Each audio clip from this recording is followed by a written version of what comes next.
Is Sony finally ending production of the PS4? We now know what Days Gone 2 would have played like, and unfortunately it sounds awesome. God of War comes to PC this week, but how is the port? And did one of Sony's biggest exclusives for 2022 just leak? Well, we're gonna find out in today's edition of PlayStation News, so make sure you're subscribed and have your notifications set to all. So there's been a little bit of an evolution in the whole Days Gone cancellation saga. Jeff Ross, the guy who was the director on the first game, went on David Jaffe's podcast and talked to a bunch of different outlets about what he would have done for Days Gone 2, and also explained the situation about what was going on a little bit better. So he said initially that Days Gone 1 sold about the same amount of copies, if not more, than Ghost of Tsushima, and for the most part that ended up being true. The issue people took with it is that he used third-party sites which basically take into account stuff like PlayStation Plus or the PlayStation Plus collection that count as sales, but really people got them for free. Ghost of Tsushima, on the other hand, hitting 8 million sales between the PS4 and PS5 editions of the game obviously was organic. Now both games have gone on sale multiple times for as low as like $20, but again, the difference is Days Gone has been free multiple times for people who have PS Plus subscriptions. The fact of the matter is though, most of the people who played Days Gone ended up liking it after the patches that they did after the game came out. Like by the time I played it, it was on PS4 Pro, it ran just fine. They had a few patches in the first year and it was good to go. Played it again on PC when it came out at 60 frames per second, and it was just even better than it was on PS4 Pro. So yeah, I think Days Gone, by the time it was patched and all that, was great. And I don't want to take away from Ghost of Tsushima either, because I gotta point out, Ghost of Tsushima launched in a really good state, and most of the patches they did added content. They weren't fixing majorly broken parts of the game. Like, they just threw in a free multiplayer mode one day. So yeah, if you want to compare Ghost of Tsushima's launch to Days Gone's launch, I always want to be the middle, the fence sitter type of guy in this kind of stuff, but Ghost of Tsushima had a much better launch than Days Gone. I think that's just a fact. Anyway, at this point, that's kind of here nor there, because we now know what Days Gone 2 would have been like I mentioned at the beginning of the video, and it sounds pretty awesome. Actually, Jeff Ross listed out all of the new features they would put into the game, so I'll just read them here. So first up, they would have explored the relationship dynamics between Deacon and Sarah. They would have expanded the NERO tech concept. They would have improved the core gameplay based on player data. They would have improved the dynamic elements of the game with better enemy and ally AI. They would have had roaming animals in the wild, bears going through trash cans, wolf hunting in packs, and then finally they would have had the ability to swim, overcoming Deacon's lore-based fear of water. And that last one is because over 75% of the player deaths in the original Days Gone were because they went in water, because there's a ton of water on the map, and it's bizarre that Deacon couldn't swim. I saw on the subreddit for Days Gone that people were like, I have a lore explanation for this. Not only is he afraid of water, but he's carrying a metric ton of guns, so they'll weigh him down to the bottom of the lake. And it's like, yeah, that's okay from a lore standpoint, but there's really not a lot of reason for Deacon not to be able to swim. That's like a rushed aspect of the game in my opinion. So it's good to know that they would have fixed that. Exploring the relationship more between Deacon and Sarah, I love that. I'm gonna minorly spoil the game, I guess, but it's been out for a while now, so if you haven't played it, just skip ahead a few seconds in the video. But it takes a long time for Sarah to be re-revealed into the game, and just by the end, Deacon, Sarah, and Boomer are reunited as like a crew, and then the game ends and teases you with a really cool like little after credit scene, I guess. Like the true ending of the game you get when you kill all the hordes is really cool about where the game would have gone. So I would have liked to see more of the relationship between Deacon and Sarah expanded on, because she's the one who's definitely going to create the cure for this virus that creates freakers. Like that's definitely what they're hinting throughout the entire game of Days Gone. And one of the biggest things that helped Days Gone stand out for me was that the story from pretty much start to finish was very good. There's a lot of PlayStation games that you play that feel very slow to get started in, like Horizon Zero Dawn. Ghost of Tsushima to some extent has a very slow start. It's not really bad, it's just kind of predictable and sort of feels been there, done that. And then like halfway through the game, it's like a switch flips and then the story goes to some crazy places that I just personally wasn't expecting. So it was worth powering through those more standard points. But Days Gone, again, on the other hand, is like pretty even all the way through. So I'd like to see Ben to explore that story a little bit more. I also like the idea of just improving AI as a whole. Obviously the hordes of zombies, or freakers as they're called in the game, I don't really know what else they could do there, because all they really have to do is beeline it straight for Deacon to be scary, just because there's so many of them on screen. But improving the AI for like enemy humans would be really cool, because fighting them is pretty hard at the beginning of the game, but once you get some perks that make it easier to aim and you have more health, you can really take them out extremely simply. And making the animals feel more lifelike, like having the wolves travel in packs, or like bears digging through trash cans. I like immersion stuff like that. Obviously that's just like finishing touch type things that make the game feel a little bit more immersive, a little bit more real and lived in. Anything like that is just good for the overall package, and it would bring it closer to other Sony first party exclusives. Like, there's definitely a drop off in animation and world quality between Days Gone and Ghost of Tsushima, or even like God of War, The Last of Us Part 2. Anything to increase production value, like giving the wolves and the bears better AI, I think that would go a long way. Like, honestly, this game feels like it's structured very similarly, that's a hard word to say, to like Red Dead Redemption 2. So if they had like legendary freakers you could hunt down, I would be so into that. Like, really hard boss battle type stuff would be awesome. The saddest part is all of this stuff sounds really cool, but it's probably not going to happen because Sony did not accept Ben's pitch for Days Gone 2, and they're already working on a new IP. But Sony apparently will not give up the IP for Days Gone. Honestly, I think if Ben makes this new IP game, right, and then they learn a bunch more stuff about whatever they're working on, and then they apply it to a Days Gone 2 down the line, that would be really cool. But I really hope whatever this new IP is, they absolutely nail it, because we all know that when you screw up with Sony, your studio tends to get closed, you know? Like, I don't want that to happen, because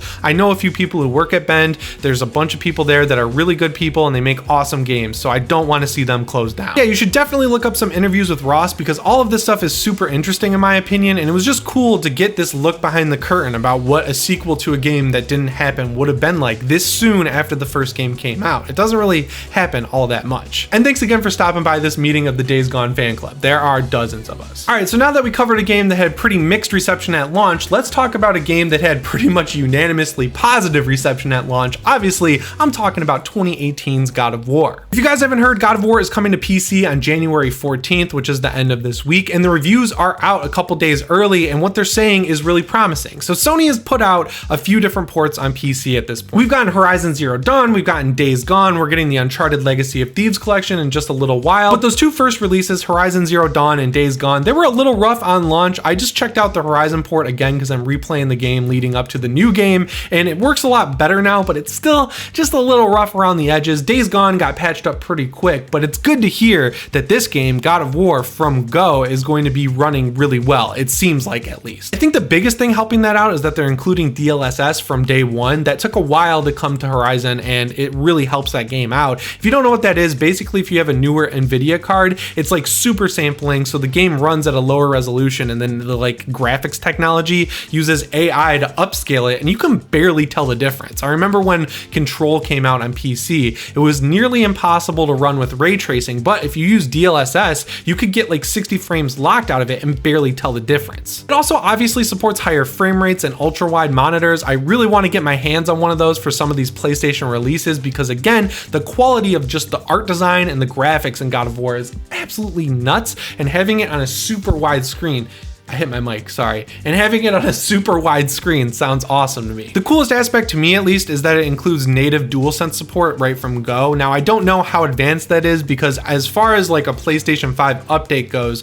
we only got a 60 FPS patch for God of War. Now, it does run at an upscaled 4K, which is cool. It looks great on the PlayStation 5, but it doesn't really take all that much advantage of the DualSense controller. So I'd assume that you're gonna get a little bit of functionality out of the adaptive triggers and the haptic feedback, but nothing earth-shattering, right? But it's good to have that on PC just to differentiate from having to use an Xbox controller all the time. Now, when I played God of War the first time, I did it on normal difficulty, and it was still extremely hard to take down all the Valkyries and the Valkyrie Queen. I remember that year, that was the biggest gaming accomplishment I had, was fighting the Valkyrie Queen and beating her. It definitely took me a couple days to do it. So this time around, when I get it on PC, I think I'm gonna start on a hard difficulty and really just put myself through the ringer, see how my skills have improved or lessened in the few years since this came out. I'm pretty excited about it. The one thing though that Sony really has to figure out with these PC releases is cross save. You got to figure out how to get these saves that my PS5 is uploading to the cloud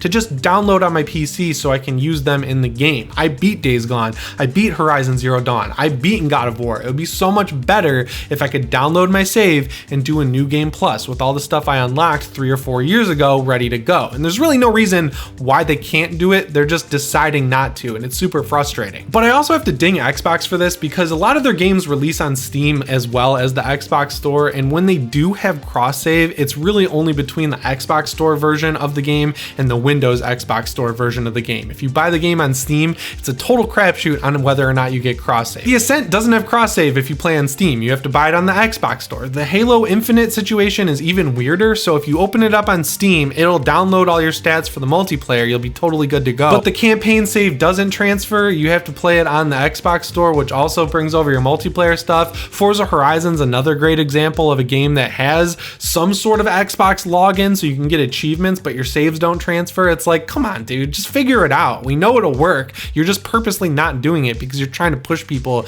to get the Game Pass version of the game, which doesn't run that well on PC. I don't like the Xbox Store version of games. That's the whole point here. I like Steam. I like that Sony is releasing their games on Steam. If they really want to one-up Xbox, all they got to do is figure out how to get these saves to just download and work, you know? But yeah, let me know down in the comments if you're planning on picking up God of War. I bought it on GameBillet, like GameBillet, and it was $40. I felt like that was a steal. And also I've seen it on Green Man Gaming for that price. So if you haven't picked it up yet, I think the pre-order sales like that are gonna last a little bit longer. By the time you see this video, it'll be out in one day. So you got a short turnaround there to get a little bit of a discount, but there's your tip for the day. Another thing that Sony as a whole, like the entire company of Sony, needs to work on is leaks, because they're getting really bad. I mean, I was on Twitter leading up to Spider-Man No Way Home, and I feel like I knew the entire plot of that movie like months before I even saw it, and Twitter refused to not show me those spoilers. And then of course we had The Last of Us Part 2 leak, like the entire game's story leak super early. That obviously did not help the game at all, because a lot of stuff came out that ended up being not true, really riled people up, and then when the game came out, they were just upset and no one really got to have fun talking about the game. That sucked. And now Horizon Forbidden West is the next candidate for Sony's leaks, because the PS4 edition of the game has leaked. Now someone tweeted out screenshots from the PS4 edition of the game with like parts of the story that haven't been revealed yet. Thankfully Sony took those down with a DMCA takedown like immediately, which is great, but the fact that it leaked and is out there this early to begin with is super frustrating. Like, how is this happening? Like, I get it, you can avoid spoilers, right? You can go on Twitter, you can mute words, you can do X, Y, and Z, but I shouldn't have to do this stuff. I don't understand why every company these days has such a huge problem with leaks. It's getting ridiculous. So this last story is going to be a little disappointing for us PlayStation fans who managed to get PS5s and feel like we maybe bought them a little too early, because there are a lot of cross-gen exclusives still coming out going into 2022, almost leading up to like 2 years after the console came out. So Bloomberg is reporting that initially Sony's plan was to stop production of the PS4 in 2021, obviously so that they can move on to the PS5, but those plans changed and now they're going to be producing about 1 million more units in 2022. And their excuse is there's a lot of PS4s out there in the wild and there's always crossover between generations. But guys, honestly, this crossover between generations line is really rubbing me the wrong way, because it's been long enough. It's time to abandon the PS4 and really start making games that take advantage of the PS5. It makes the PS5 feel inessential if you're going to keep supporting the console that came out before it. I just don't think the solution is to hold your games back so that they'll run on almost 8-year-old hardware. That just doesn't make a lot of sense. The silver lining here though is that for those of you out there who still can't get a PS5, you're gonna have games to play for at least another year, which is nice. That should make you feel good, because by that point, hopefully Sony can start getting the PS5 out there in the wild more, and then you can upgrade to games, and then you'll be upset when games keep coming out on the last gen console like I am right now, you know? I'm joking. Either way, I just hope this gets better and we'll keep an eye on it. But yeah, it seems like Sony for at least another year is going to continue making the PS4. That is it for the PlayStation news today. Make sure you let me know what you think down in the comments below, and remember to subscribe and set your notifications to all if you haven't already. As always, my name is Jimmy Champagne, and I'll see you in the next one. Thanks for watching.